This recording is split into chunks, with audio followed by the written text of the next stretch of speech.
For 200 years, the planet called Naraya had lived without men. Only women ruled the cities, tended the forests, and built the great shining towers that touched the clouds. Long ago, a sickness had taken all men away. After that, the world became calm, quiet, and full of order. Machines took care of farming, teaching, and building. Life was peaceful, but something was missing, a spark that no one could name. The people of Naraya were strong and wise, but they carried a strange emptiness. It was not hunger for food nor thirst for water. It was something inside their hearts, a hunger for the unknown part of life that had disappeared with men. They read old books about the past, about laughter, bravery, and curiosity. They saw pictures of men in history museums, and some felt a deep question rising inside. Who were they really, and why did their presence seem so important? One quiet morning, far from the shining cities, a group of explorers found something unusual. They were scientists from the Central Academy, searching the frozen north for old ruins. In a cave deep below the ice, they found a metal pod buried under frozen dust. It was covered with strange marks and symbols that no one could read. When they brought it to the lab and opened it, they found a man sleeping inside. He was alive. His name was Aaron. His body was cold but strong, his heartbeat slow but steady. The scientists had never seen anyone like him. They didn't know how to wake him, but their leader, Lena, decided to study the pod carefully. He might be from before the sickness, she said softly. He could tell us what the old world was like. Days passed, and finally Aaron opened his eyes. Bright white light filled his vision. He saw faces around him, all women watching with amazement. His mind felt heavy, as if he had been sleeping for centuries. When he tried to speak, his voice cracked. "Where am I?" he asked. "You are on Naraya," Lena replied gently. "You have been asleep for a very long time." Aaron sat up slowly. The room around him was made of glass and silver. Machines moved quietly, and the air smelled clean and sweet. "How long?" he asked. Lena looked at her team, then said, 200 years. Aaron couldn't believe it. Everything he once knew was gone. The world had changed completely. He was the only man left on a planet of women. At first, he was treated like a strange relic. People came from every city to see him. They called him the last man. Scientists asked questions, historians took notes, and philosophers wrote theories about his existence. But Aaron didn't feel like a symbol. He felt like a person lost in time. Still, there was something about him that fascinated everyone. His way of talking, his questions, his curiosity, they were different. He didn't just follow rules. He wondered why rules existed. He laughed at small things, something few people did anymore. Lena noticed that when Aaron spoke, people listened. His energy, his thoughts, and even his confusion seemed to awaken something inside them, a long-forgotten feeling of excitement and wonder. One evening, Aaron stood on the balcony of the research tower and looked at the city glowing under the blue night. "It's beautiful," he said, "but it feels too quiet." Lena stood beside him. "We built it this way, peaceful, perfect, no wars. No chaos." Aaron nodded. "Maybe, but peace without curiosity feels like sleep." Lena looked at him, thinking about his words. For 2 centuries, their world had been calm but still. Now, with his arrival, everything began to move again. Hearts, minds, and questions. The hunger that had been silent for generations was waking up. And somewhere deep in their hearts, the people of Naraya knew this man was not just a survivor from the past. He might be the key to their future. Days passed after Aaron woke up, and the world of Naraya began to change slowly. People who had once lived quietly now talked more, asked more, and smiled more. Everywhere he went, eyes followed him, not out of fear but curiosity. He was different, and that difference stirred something inside everyone. Lena had taken the duty of guiding him through this new world. She was calm, intelligent, and kind. She taught him about how Naraya worked now, a world where machines helped with farming, cleaning, and transport. There were no families like before, no laughter of children in the streets. People lived alone in small, clean homes and spent most of their days in work or study. When Aaron saw all this, he felt both amazed and sad. "You made a perfect world," he told Lena one day, "but perfection feels empty if no one shares it." Lena looked at him quietly. She had never thought that way before. For her, order and peace were enough, but Aaron's words stayed in her mind like a soft echo. The leaders of Naraya wanted to learn everything they could from him. They invited him to the Grand Council Hall, a tall building made of blue crystal. Hundreds of women from every part of the planet gathered there.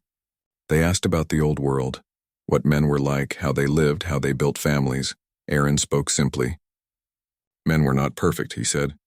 They made mistakes, but they also dreamed, built, and loved deeply. They brought change wherever they went. Sometimes too fast, sometimes too strong, but they made life move. His words touched the council deeply. For the first time in many generations, they realized how silent their world had become. Everything worked, but nothing grew. After that meeting, Aaron became a guest of honor in the city. People wanted to talk to him, to ask him about the old days. He didn't have all the answers, but he spoke with honesty, and that honesty brought life into their dull routines. Lena noticed that many young scholars began writing again. Artists started painting. Singers began to gather in the old halls that had been silent for decades. The air of the city changed. The hunger that had slept for 2 centuries, the hunger for creation, for learning, for emotion, was awakening. But not everyone welcomed this change. Some members of the High Circle, the group that ruled the planet, felt uneasy. They feared that curiosity would bring chaos. One of them, a strict leader named Maris, said in a meeting, "We cannot let emotions control our peace. If this man's presence causes disorder, we must limit his influence." Lena disagreed. "He is not bringing disorder," she said calmly. "He is bringing life. People are remembering how to feel. That is not danger. That is hope." Still, Maris was not convinced. She believed Naraya had survived because of control, not freedom. And now, Aaron's arrival was shaking that control. Meanwhile, Aaron explored more of the world. He visited the green towers where food was grown, the learning centers where children studied, and the old archives that stored the memories of the past. Everywhere he went, people gathered around him, asking questions about things they never thought about before. Rain, laughter, family, dreams. One night, as he and Lena walked through the quiet gardens near the research center, he said softly, "It feels like everyone here is waking up from a long dream." Lena nodded. "Maybe you were the sound that woke them." Aaron smiled a little. "I'm just a man trying to understand this new world. But maybe it's the world that's trying to understand itself through me." The wind blew gently through the tall glass trees, their glowing leaves shining under the moonlight. Lena looked at Aaron and realized that he was not only changing others, he was changing her too. For the first time in her life, she felt something warm, something that could not be measured by logic. Far away, Maris watched all this through the city's observation screens. Her face was calm, but her thoughts were full of worry. "If this continues," she whispered to herself, "our balance will break." But balance was already breaking, and in its place, something new was being born. The next morning, Aaron received a message from the Grand Council. They wanted to test something, a mission outside the main city. It was said to be a journey that could change the fate of all of Naraya. And so, without knowing it, Aaron was about to step into the adventure that would reveal why he had truly been awakened. The next morning, the city of Naraya was bright with golden light. The air was calm, but there was a quiet excitement spreading through the people. Everyone had heard the news. The Grand Council had given Aaron a new task. No one knew what it was, but they whispered about it in the streets and learning halls. Lena met Aaron at the central terminal, where shining silver ships waited for missions across the planet. She handed him a small crystal tablet. "The council wants you to visit a place called the Silent Zone," she said. "It is far from our cities. No one has gone there in many years." Aaron looked at her curiously. "Why is it called the Silent Zone?" Lena's eyes lowered. "Because nothing grows there. No sound, no life. It used to be the center of the old world before the sickness. The council believes there may still be answers buried under the dust." Aaron nodded. "Then let's find them." Lena hesitated. "They only asked for you to go." Aaron smiled softly. "Then I would like you to come with me." For a moment, Lena said nothing. Her life had always been full of logic, rules, and duties, but something inside her wanted to see more, to understand what Aaron was searching for. She finally said, "All right, I will go." The small airship lifted into the sky. The city below looked like silver glass in sunlight. As they flew over the green lands and oceans, Aaron watched everything with wonder. He had seen so many changes in this new world, Yet he still felt something missing, a piece of history that no one remembered. After many hours, the bright lands turned gray. The silent zone appeared like a wide desert made of dust and broken metal. The sky above it was pale and cold. Old structures stood half-buried, silent reminders of a forgotten age. When they landed, the air felt heavy. The sound of the ship faded, and the only thing they could hear was the wind moving softly over the ruins. Aaron stepped out first and looked around. "It feels like time stopped here," he said quietly. Lena followed him. "This place used to be called Terran Base," she said. "It was where the old world tried to find a cure for the sickness. But after the last men disappeared, everything was closed." They walked through broken buildings covered in sand. Aaron brushed dust off a sign and read the faded letters. Human Restoration Project. He looked at Lena. "They were trying to bring men back." Lena's eyes widened. "No one told us this. The records never said such a project existed." They entered an old laboratory. Inside were glass tubes, strange machines, and long-dead power lines. Aaron touched a cracked monitor and tried to read the data still blinking faintly on it. Most of it was lost, but one message remained: experiment incomplete. "Last subject, Azo-1, he stepped back.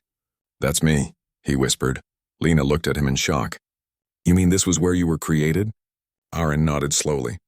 "Maybe not created, but saved. I think they froze me here before everything ended. Maybe they hoped to bring me back one day when the world was ready again." Lena's voice was soft. "And now, after 200 years, you finally woke up." For a long time, they stood in silence, thinking about what that meant. Aaron was not just a man from the past. He was the last key of an unfinished dream. Suddenly, the ground beneath them shook slightly. Old lights flickered across the walls. The machines that had slept for centuries began to hum weakly. A gentle voice echoed through the hall. An ancient recording. "If you are hearing this message," it said, "then the last subject has awakened. Humanity may yet have a future. Protect him. Learn from him. The balance of life depends on it." Then the light went out, leaving them in quiet darkness. Lena whispered, "They knew this would happen." Aaron looked up at the ceiling. Maybe this was always meant to be. As they walked back toward the ship, the wind picked up, carrying soft dust across the empty land. Aaron stopped for a moment and turned to look at the ruins one last time. "They wanted to save humanity," he said. "Maybe they did, through memory, through me." When they returned to the airship, Lena looked at him with new eyes. He was no longer just a visitor from the past. He was the bridge between what was lost and what could be born again. As their ship lifted off and the silent zone disappeared behind them, Lena said quietly, "The council will want to know everything." Aaron nodded. "Yes, but I don't think they will believe it easily." Far below them, in the dust of the old world, something faint began to glow. A soft light pulsing under the ruins, as if the planet itself was waking from a long sleep. When Aaron and Lena returned from the silent zone, the entire city waited to hear their story. The Grand Council gathered inside the Hall of Unity, where the blue crystal walls glowed with calm light. Everyone wanted to know what they had found in that forgotten land. Lena stood beside Aaron as they faced the leaders. Maris, the strict High Circle member, spoke first. "You were sent to study ruins," she said, "but our reports say you activated something. Explain what happened." Aaron looked around the hall. The faces before him were curious but cautious. "We found proof that the world before you tried to save humanity," he said. "They created a project called the Human Restoration. I was part of that project. They froze me, hoping one day I would wake when the world was ready again." A soft murmur filled the hall. Some looked amazed, others doubtful. Maris crossed her arms. "And what gives you the right to say the world is ready now?" Aaron met her eyes calmly. "Because your world has everything, has peace, order, and knowledge, but it has no heart. You have forgotten what it means to dream, to question, to grow. Maybe that's why I'm here." Lena stepped forward. "I saw it with my own eyes," she said. The machine spoke. "They left a message asking us to learn from him." "We cannot ignore this," Maris frowned. "Machines can lie. Data can break. We cannot risk our world for old stories." But another council member, Elder Suna, raised her hand. "Maybe it is not risk, but hope. If he was saved for a reason, we should understand what that reason is." The debate continued for hours. Some feared Aaron's influence. Others believed he was a sign of change. In the end, they agreed on one thing. Aaron would stay under the council's protection, but his movements would be watched. Later that evening, as Aaron and Lena walked out of the hall, he sighed. "They don't trust me," he said. Lena smiled gently. "They fear what they don't understand. But time will change that." Aaron nodded, though he felt uneasy. He could see how divided the council was. Some looked at him with hope, others with quiet suspicion. He knew this was only the beginning. The next few days were strange. People across Naraya began to talk about the silent zone. They asked questions the government didn't want them to ask. Who built the machines? Why did they leave messages for him? Could the past still live inside the planet? Young students started studying the old history again. Artists painted scenes of the past mixed with the present. Songs returned to the streets soft and full of emotion. The city, once silent, began to feel alive. Lena watched this change and felt proud. She spent more time with Aaron, helping him learn about new technology and culture. He, in return, told her stories about the old world, how people once dreamed of stars and distant planets, how they worked together, argued, and laughed. One evening, as they walked through the garden lights, Lena asked, "Do you think your world was better than ours?" Aaron thought for a moment. "Not better, just different. My world was full of mistakes, but it had a fire. People cared about things deeply, sometimes too deeply, but that fire gave them strength." Lena looked at him thoughtfully. "Maybe our world forgot how to feel that fire." Aaron smiled. "Then maybe that's why I'm here, to remind you." But far away in a secret chamber below the council hall, Maris and two other leaders spoke quietly. "He is dangerous," one said. "He makes people question our way of life." Maris nodded. "Curiosity can turn into chaos. We must watch him closely. If he becomes a threat, we will act." They did not know that their words were being recorded by the city's memory systems. Back at the research center, Aaron spent his night studying old data from the Silent Zone. He discovered fragments of blueprints and maps showing other hidden facilities across the planet. Some of them still glowed faintly, suggesting that they were still active. He showed them to Lena. "Look at this," he said. "There might be more places like the one we found. If we can reach them, we might understand the truth of what happened to humanity." Lena looked at the glowing map. "If you tell the council, they will stop you." Aaron nodded. "That's why I'm not telling them. Not yet." Lena hesitated, but then said softly, "Then I'm going with you." Outside, the stars of Naraya shone bright, and the wind carried a strange warmth. Somewhere deep under the surface, ancient machines continued to stir. The world had slept for 200 years, but now its heart was beginning to beat again, and soon, Aaron would learn that his awakening was not an accident. It was part of something far greater than he ever imagined. Night spread over Naraya, and the stars glowed brighter than ever. Aaron stood near the balcony of his small room, staring at the glowing sky. The wind was cool and silent. He could feel that something big was waiting for him, something hidden in the shadows of the old world. Lena arrived with a small travel bag in her hands. "Are you ready?" she asked quietly. Aaron turned and nodded. "If those places on the map are real, we have to find them before the council stops us." Lena smiled a little. "Then we leave before sunrise." They moved quickly and quietly through the city. The airship they used before was still hidden near the research center. When the engine started, a soft light spread under the ship, and it slowly lifted into the sky. The city lights faded behind them as they flew toward the dark side of the planet, where the signal on Aaron's map was blinking faintly. Hours passed. The land below changed from green to silver, and then to gray. Finally, they saw a tall mountain range covered in mist. In the middle of it, a strange blue light shone from under the rocks. "That's it," Aaron said, looking at the signal flashing on the screen. "It's still active." They landed on a flat cliff. The air was cold and the wind howled through the stones. Aaron and Lena followed the light until they found a metal door half buried in the rock. It looked ancient but strong. A faded symbol above it read, "Genesis Facility." Aaron touched the door and it opened slowly with a deep sound. Inside was darkness, but soft blue lines of light appeared on the floor, guiding their path. The walls were smooth and metallic, still alive with old power. "This place was built to last forever," Lena whispered. They walked through long halls filled with silent machines. On the walls were screens showing broken images, faces, numbers, and words from another time. Aaron stopped when one of the screens flickered to life and showed a scientist speaking in an old video. "Project Genesis will preserve the future of humanity," the voice said.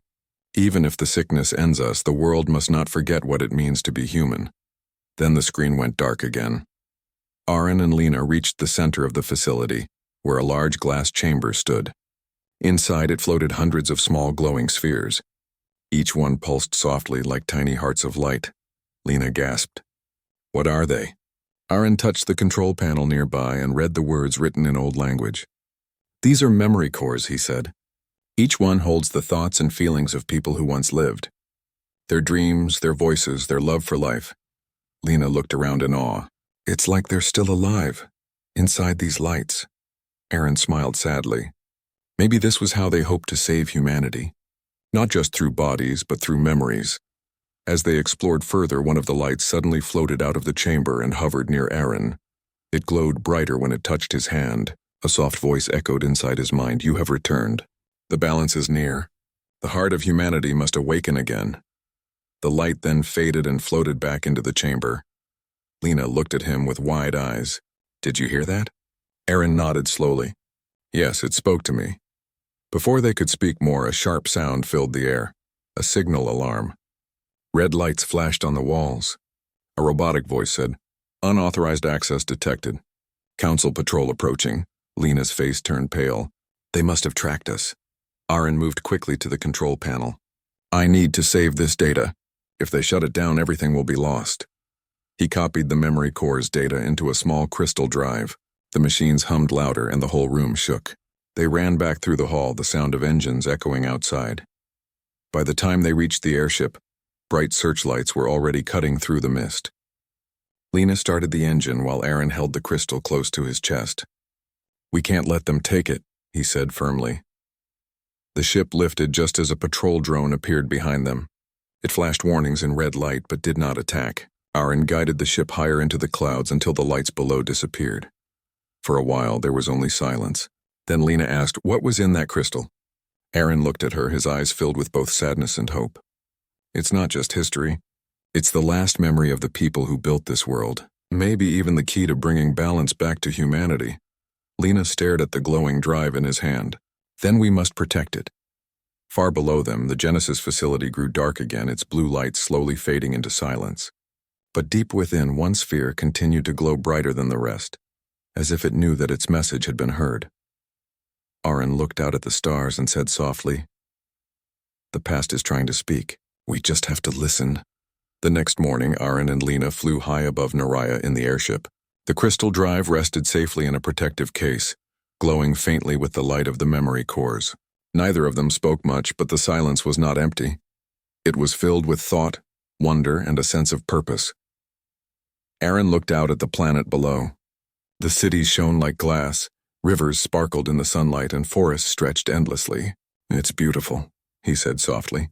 "But beauty alone is not enough. The world needs its heart back," Lena nodded. "That is why we must protect what we found. The council will want it. Some may not understand its importance." As they flew over the mountains, the map on Aaron's crystal tablet blinked again. Another signal appeared, faint but steady. "Another place," Aaron said, pointing to the screen. "This could be another facility like Genesis. If we can reach it, we might find even more answers."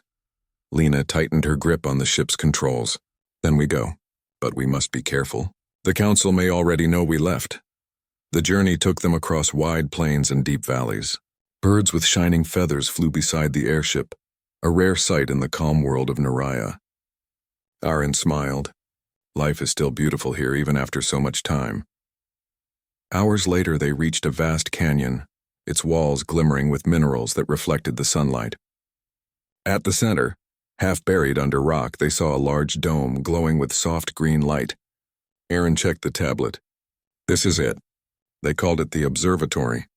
It was built to study the stars, to understand the universe and humanity's place in it. Landing carefully, they approached the dome. The surface was covered in strange symbols, but a faint light pulsed from within. Lena placed her hand on the metal. "It feels alive," she whispered. Aaron nodded. "Like the memory cores. Maybe this place still holds the thoughts of those who built it." They entered the dome. Inside, holographic stars floated in the air, spinning slowly as if they were alive. Along the walls, panels displayed data in old language, and in the center of the room, a tall console hummed softly. Aaron stepped forward and activated it. Lines of code appeared in the air, and then a soft voice spoke. "Welcome, last guardian. Your arrival was expected. The knowledge of the past will guide the future." Lena's eyes widened. "It knows about you?" Aaron nodded. "It knows why I'm here.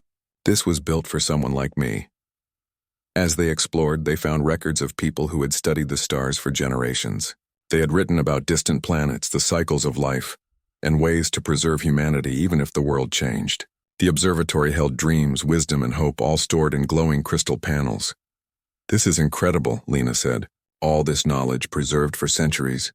But why hide it?" Aaron looked at her. "They wanted to protect it. They knew that someday the world would need guidance. And that guide might be me." Suddenly, the airship's communicator beeped. It was a warning from the city. Council patrol detected. "Return immediately," Lena frowned. "They are coming for us." Aaron thought quickly. "We cannot let them take this knowledge. If they shut it down, everything will be lost." They quickly copied the data from the observatory into the crystal drive. Every panel, every hologram, every piece of knowledge was now in their hands. The light pulsed stronger as if approving their action. As they prepared to leave, a holographic figure appeared before them. It was a woman, her voice calm and gentle. "You have proven yourself worthy. Protect what you carry and humanity's memory will live. Trust in each other and the future will be brighter than the past." The dome began to dim. The green glow faded, leaving them in quiet darkness. Aaron took Lena's hand. "We did it. But this is only the beginning." The airship lifted and the canyon faded behind them. Below, the land looked peaceful, but Aaron knew that soon the council would try to stop them. Lena spoke softly. "Do you think they will understand?"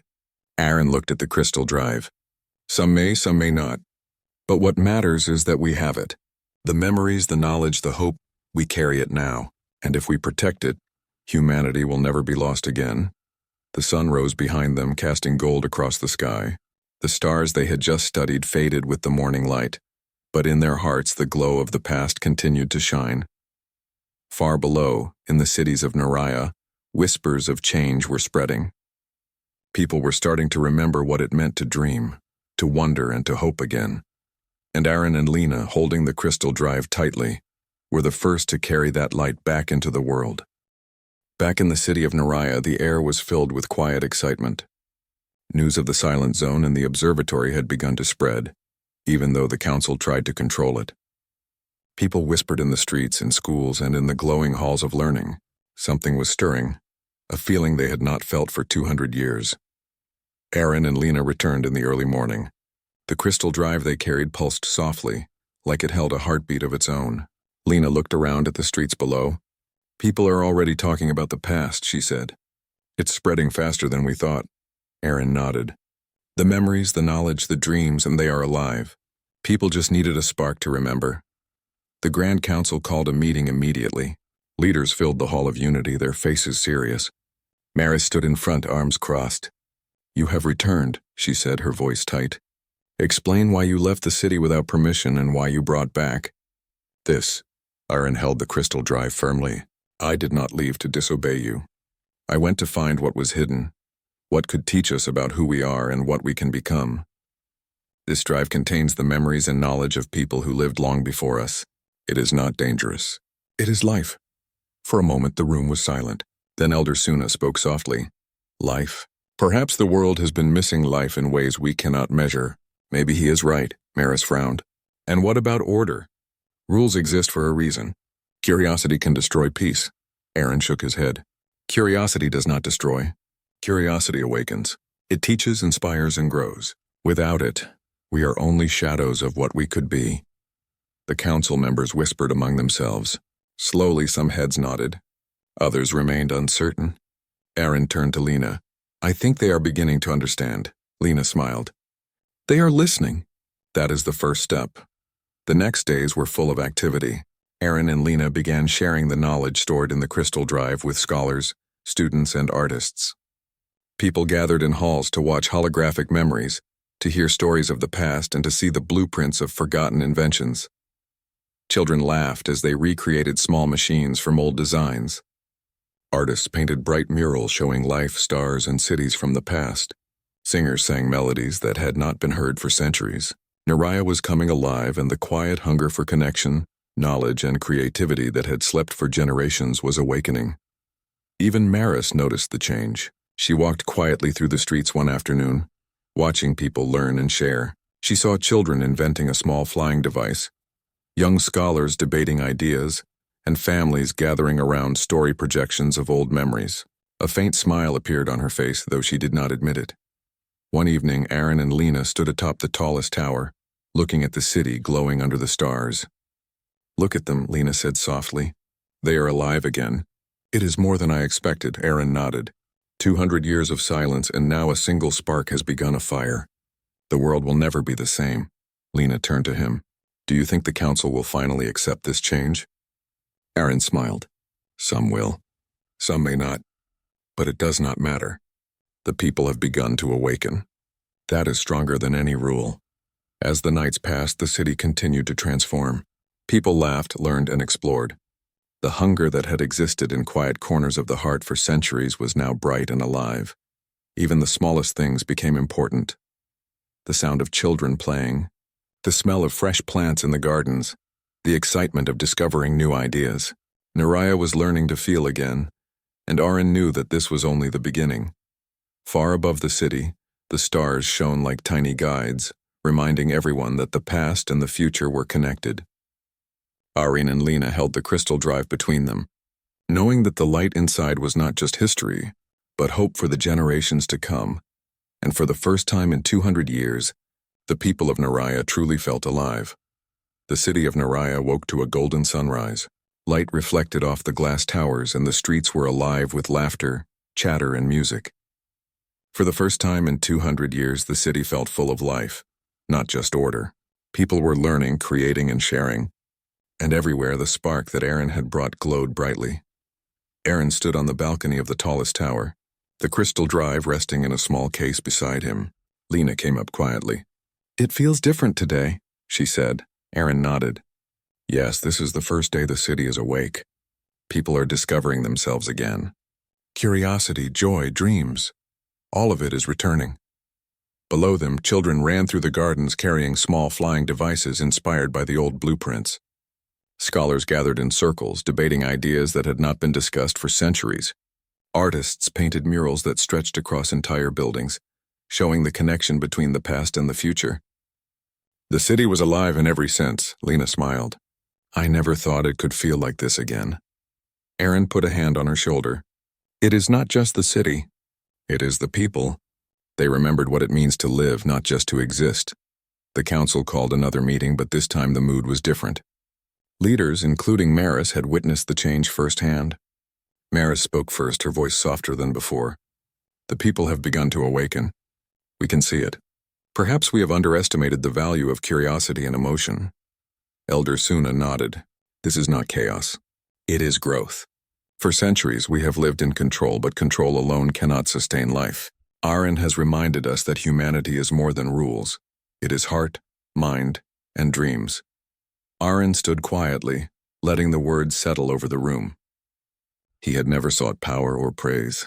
He only wanted to help the world remember itself. After the meeting, Aaron and Lena visited the learning centers, the gardens, and the glowing halls where people gathered. Everywhere they went, people approached them with gratitude and excitement. They spoke of new ideas, inventions, and plans for the future. One young scholar named Mira showed Aaron a small machine she had built using the old blueprints. "It can clean the air and water faster than anything before," she said proudly.